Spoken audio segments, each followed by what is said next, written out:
Hi fellas, welcome to Auto Fact Channel. 2024 Buick Encore GX first drive, fresh from cosmetic surgery. About a year ago, Buick showed us its stunning Wildcat EV concept.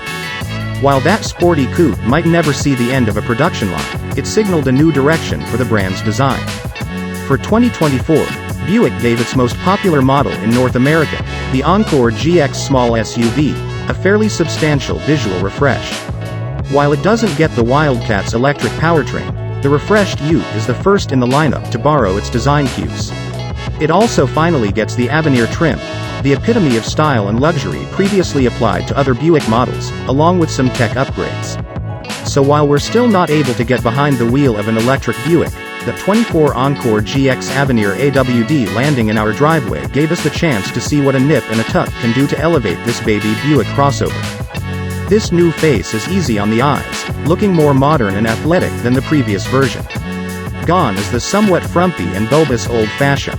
Now, we get a sharp nose emblazoned with an all-new logo. The Encore GX is the first production car to sport this fresh take on the Buick shields. Below that is the new grille in all its unbroken mesh glory, surrounded by shiny chrome in this Avenir trim. A pair of swoopy winged LED headlights reside just below the elegantly creased hood. From the side, the Avenir gets big, 19-inch aluminum wheels in a pearl nickel finish, with that new logo in the center. It also gets body color fenders as opposed to the black on some of the other trims.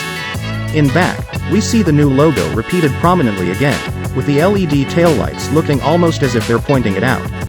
Below that is the brand name spelled out large. At the bottom is what looks like a black diffuser, but we can't imagine it does much but make the car look sporty.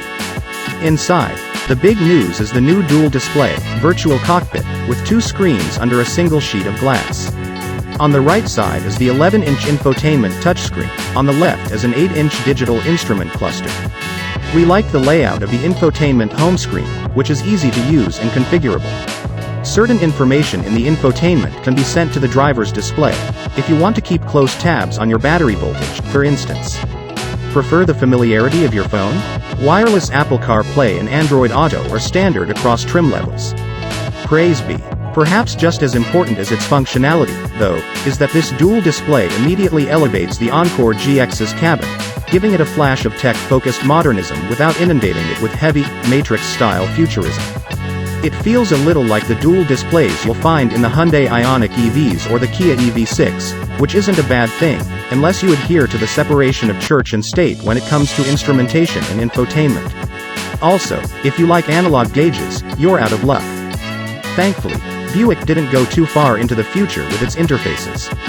While you can control things like the climate and audio from the touchscreen, there are still dedicated buttons and toggles for HVAC on the center stack, a volume knob between the screens and more audio controls on the back of the steering wheel. Below those controls are 12-volt, USB-A and USB-C ports, with a wireless phone charger in a cubby below those.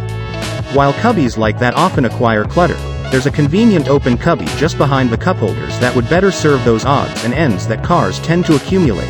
It's also the perfect size for a Nalgene water bottle. There's also a small but deep under armrest bin with a removable tray at the top. That is Automotive Update today. What's your opinion, fellas? Please don't forget to write down in the comment section and hit the subscribe button.